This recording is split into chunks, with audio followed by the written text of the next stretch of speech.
Now, Granny, I realize that back home you are considered a doctor. But this is Beverly Hills. And you are not allowed to practice medicine here in Beverly Hills. Especially the way you practice it. Cutting off a person's hair and burying it in the ground overnight to cast a spell on his sickness. Now, Granny, this is it. No more doctoring. How's that? Very good, Chief. Very good indeed. That should stop, Granny. Fine. Now get up there and tell her. Well, you don't think I'm crazy enough to talk to her like that, do you?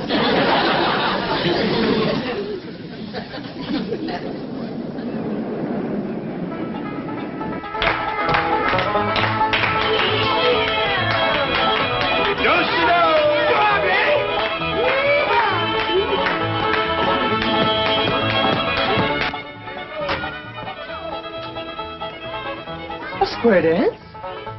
At this hour of the morning?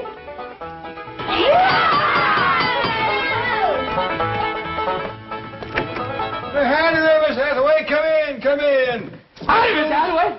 Look who's come out here to help us celebrate the holidays. Holiday? What holiday? What holiday? She can't mean that. She better not mean it. Granny, don't get riled up. Miss Jane is just greening us. She knows what day this is. Well, everybody knows what day this is. Oh, I guess it just slipped my mind. You're going to feel like a darn fool when I tell you. It's Possum Day. Remember, Niall? Of course she does. Anybody who disremembers ought to be stood up against the wall and shot. Granny, it just slipped her mind for a minute. It'd come back to her when she got downtown seeing the parade. Sure it would. Boy, I can't wait to see that parade. What time do they hold the Possum Day parade out here? Hey, I got a swell idea. We can watch it from Mr. Drysdale's office at the bank. Yeah, it looks right down on the main street. You get a good look at the possum juggler. Possum juggler? Yeah, that's the fellow. We got a good one back home. He can juggle 3 live possums in the air at the same time, whilst the 4th sits on his head and waves a little flag. How about it, Miss Jane? Can we watch the Possum Day parade from Mr. Drysdale's window? Oh, well, I'm afraid not. Of course not. What's the matter with me? They wouldn't have their banks open on Possum Day. Well, we could just leave early and get good places, couldn't we, Miss Jane? And until then, we're going to have us a hoedown. Come on, Miss Jane. I'm afraid I haven't time now. You see, I really came to deliver a message for Granny. Who from? Mr. Drysdale. I reckon he wants to thank you for curing him of his sickness. Well, it did take a heap out of me, Jed, throwing them spells. What's the message? Well, Mr. Drysdale says to tell you... Yes? Well... He says, Happy Possum Day!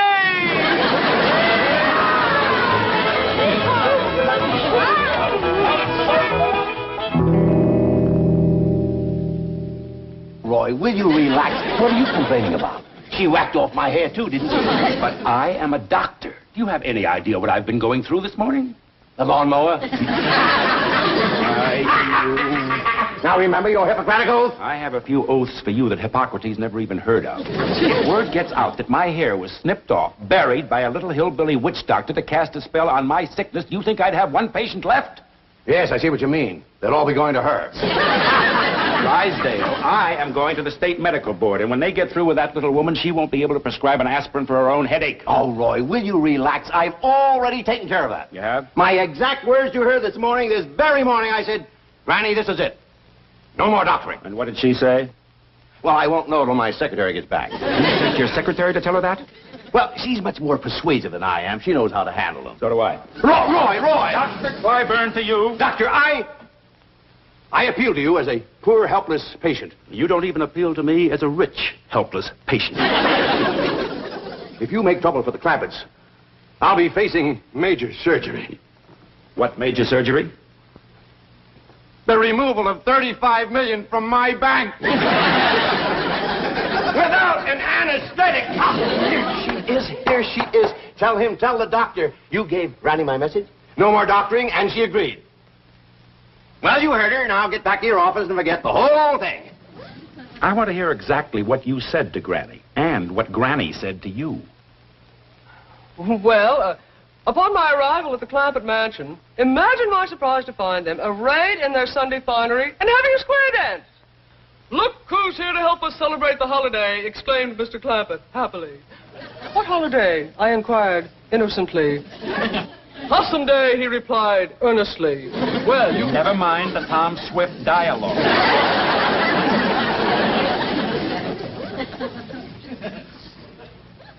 Did you tell Granny to stop practicing medicine? Well, not in those words, no. No, she said it in much stronger language. Tell me. And without the adverbs, please. I am a busy man. I still have a medical practice, as long as I keep my hat on. Now, what happened? Chief, are you going to allow him to treat me this way? No, I'll do it. Now, what happened? Well, they kept asking if they could watch the Possum Day parade from your window here. That does it. No, listen. You listen. That little woman is a menace to the health of this community. She is going to celebrate Possum Day in the clink. Possum Day? Dr. Clyburn. Doc.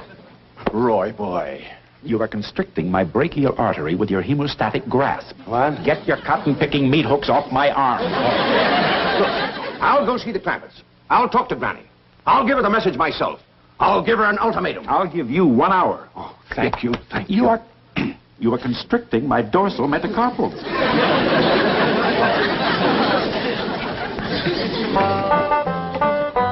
What all you got in here, Granny? Oh, just a few victuals to nibble at the parade. Any baked possum? Of course not. Don't you listen to him, Wendell. Jethro, you know it's against the law to eat possum on Possum Day. Oh, I was only spoofing, Uncle Jed. You know, maybe we don't need this little ladder at all. Find a good place to park the truck and we could watch the whole parade right from the truck. I got a dandy place to park. Whereabouts, Jethro? Right smack dab in front of Mr. Drysdale's bank. You sure that's all right? Well, sure, Uncle Jed. A policeman, he gave me a ticket and said it was for parking there. Doggies, that was mighty friendly. I hope you thanked him properly. Sure did, Granny.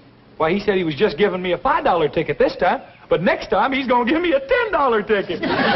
Always remember that, Jethro. Folks appreciate politeness, especially in a young'un.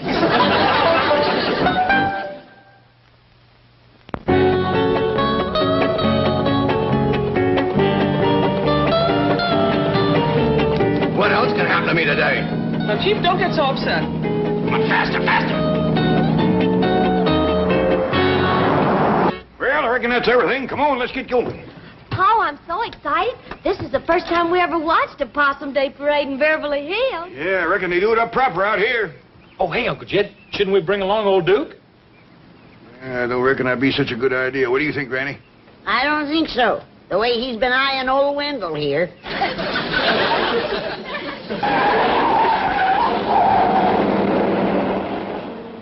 It's Miss Jane and Mr. Drysdale. I reckon they's going to join us for the parade. Wait! Wait! Oh, thank goodness we caught you. Get in. Where are you going? We're gonna watch the Possum Day parade from your bank. Well, I'm afraid there's not... Granny, Mr. Drysdale has something very important to discuss with you. Well, can he wait till after the parade? Yeah, we don't want to miss the possum juggler. That's the best part of the parade. But there isn't going to be... I believe the medical crisis can't wait, not even for 1 hour. Oh, yes. Granny, may I speak to you alone? Oh, yes, you go on inside. I'll be right in. There we are. It's Doctor, and he wants to talk to me about Enid. That's right, Granny. No wonder he didn't want to talk out here. We ain't gonna be late for the parade, are we? No, Ellie. But the morning's going fast. In all the history of Beverly Hills, there has never been a Possum Day parade in the morning. What's the trouble? Granny, I don't know exactly how to say this. I hope you won't be upset. Now, when you've been a doctor as long as I have, there's nothing you haven't heard. Say, that does look a little raggedy, doesn't it? You better come on out and let me whip you up a poultice for your head. No, please. No more medicine, especially not today. Mr. Drysdale, a doctor's duty never stops, even on Possum Day. Granny, that's what I'm here to talk to you about. You see, cutting off a person's hair and burying it in the ground to cast a spell is not the approved method of practicing medicine here in Beverly Hills. I don't like it myself, but not having the proper medicine, I had to make do with old-timey ways. But I got enough for a poultice for you. No, Granny, I'm sorry.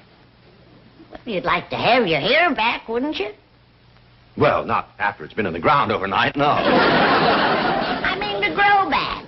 Oh, it will. It'll probably take a month or so. Not if I make you one of my hair-growing poultices. Granny, that's what I'm trying to tell you. You cannot do that anymore. Not out here. I can't, huh? Jed! Come in here! Oh, please, don't go back home. Don't leave Beverly Hills. We'll work out something. Yeah, Granny? Remember I whacked off Jed's hair clear across the back there? Yes?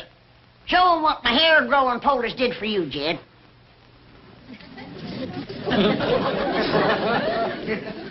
It's a mite ragged. It ain't been trimmed yet. Why, that's impossible. You can't grow hair like that overnight. Ow! It's real. It's actually growing right out of his scalp. That's what Granny's poultice does. It just draws the hair right up to your hind. Kept yours on a mite too long, didn't you, Jed? Yeah, Nora slept in it. It's a miracle. Come on. I'll whip you up one. Granny, how did you discover this hair-growing poultice? Oh, that goes way back to my great-great-great-granny. You see, in her day, they had considerable trouble with the Indians.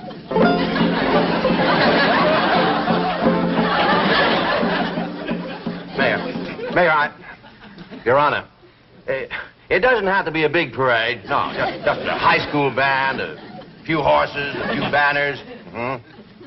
My secretary's looking for a possum juggler. He's a possum juggler. Yeah, he juggles 3 live possums with the same as... Hello? Is this the, Acme Theatrical Agency? Oh, fine.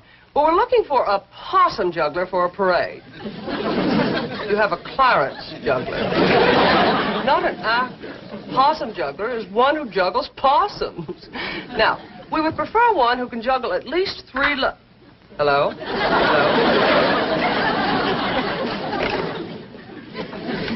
Oh, Dr. Clyburn, what a pleasant surprise. What's that? Oh, muscle spasm. That's what I meant by pleasant surprise. I was afraid I'd have to hobble all the way to your office. Don't do that. It might get worse. Here, let me see your foot. Oh. Don't do that. Oh, but Dr. Clyburn, I assure you, Mr. Drysdale is not in.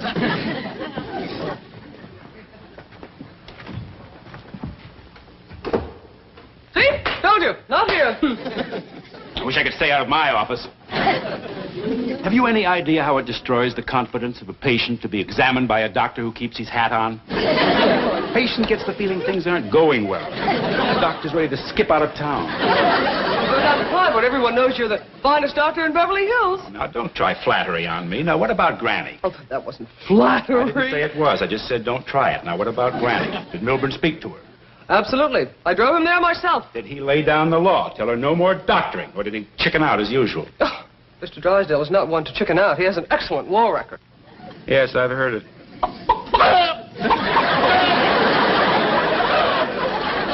I resent that, Clyburn.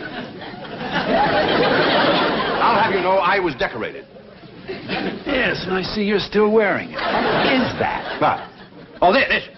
Well, my head was cold. I presume that's why you were hiding under the desk? As a matter of fact, it is. Now, I'm busy. Get going. What about Granny? I took care of Granny. I want the truth. What shall I do, swear in my honor as a banker? No, I want the truth. You don't have to worry about Granny. Now, go back to your own office. I'm busy. Well, I am running late. But if I hear as much as one rumor about Granny... Oh, howdy there. Hey, they's both here, Granny. Ain't this a stroke of luck? First we find the bank open so we can watch the parade from the window, and now here's Mr. Clyburn. I'm going to send your hair-growing poultice over by Miss Jane. Hair-growing poultice? Say, Yours is coming along just fine. I made yours a mite looser because I didn't know just when you were going to use it. So you're still making medicine? I'm a doctor, ain't I? Better run along, Roy. Your patients are waiting. Oh, no. Oh, no. Oh, no. This is much more important. You heard him. Hold her some, Jethro. Yeah, Granny. Please, wait. Better fetch a towel or that man's gonna have an awful hairy forehead.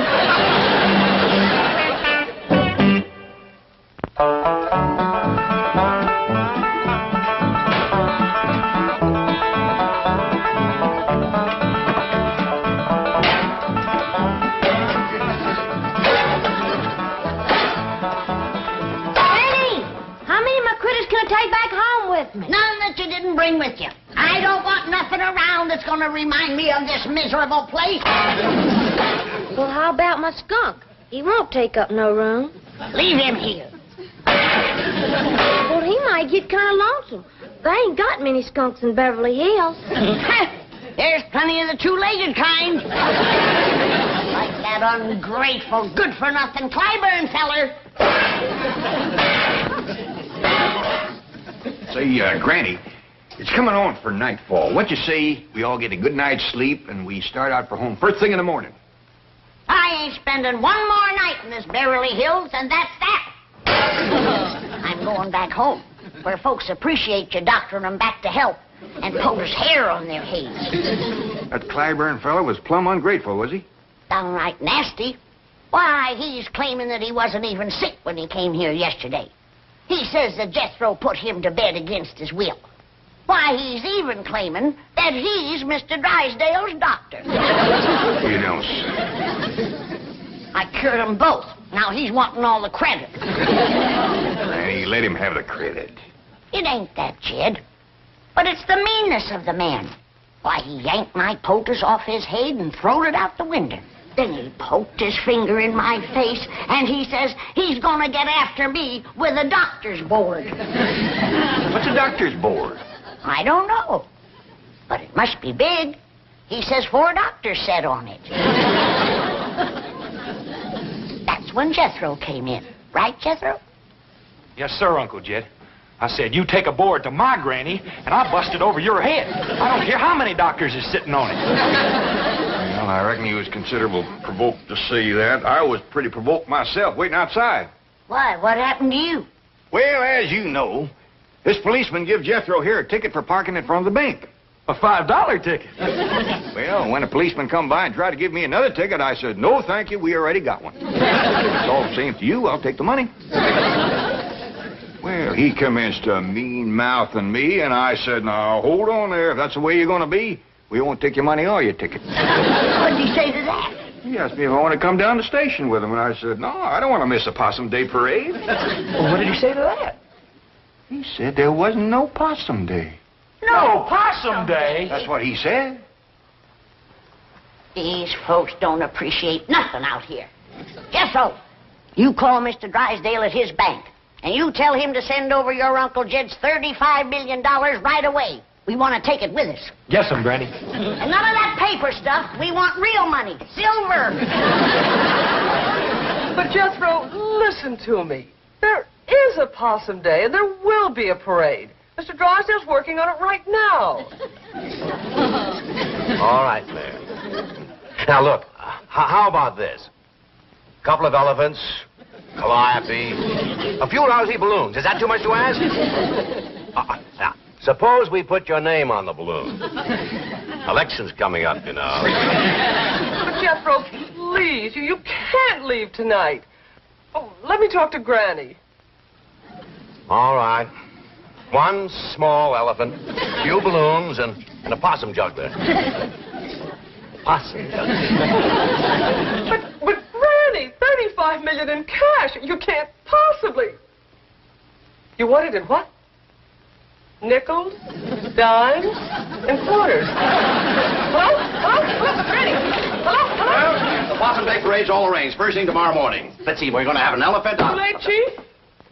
The Clappets are leaving. No. Tonight.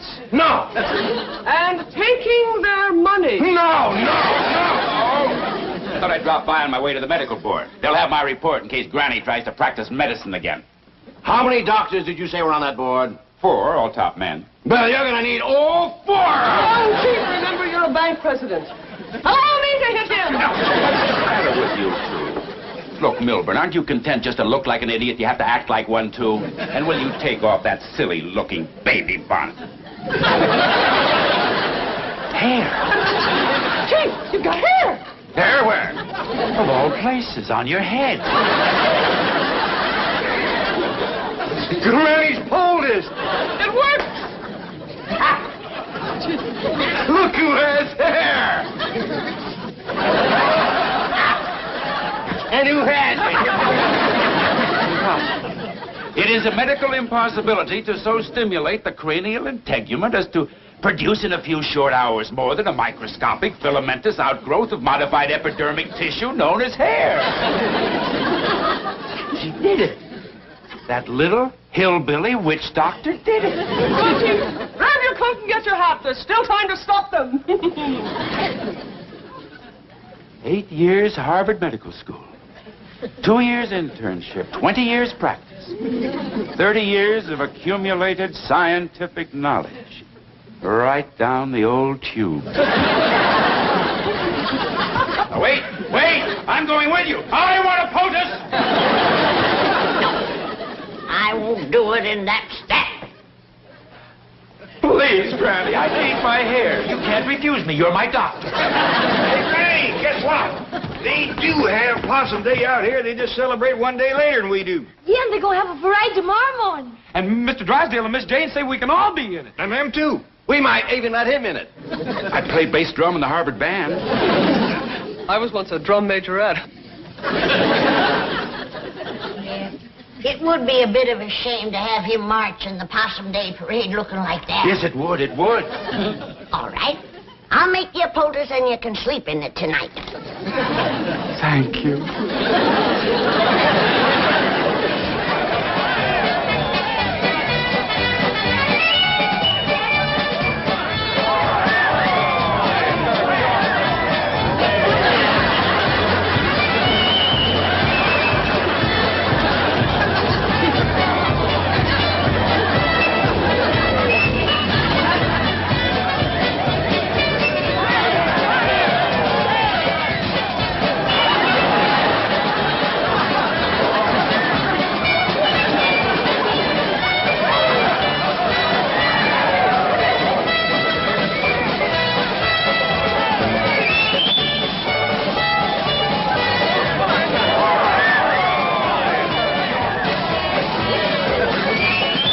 Dandy parade, ain't it, Granny?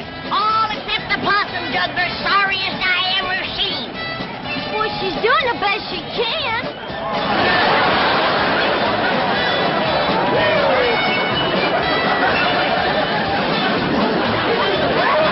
I bet you by next Possum Day she'll be good enough to lead the parade.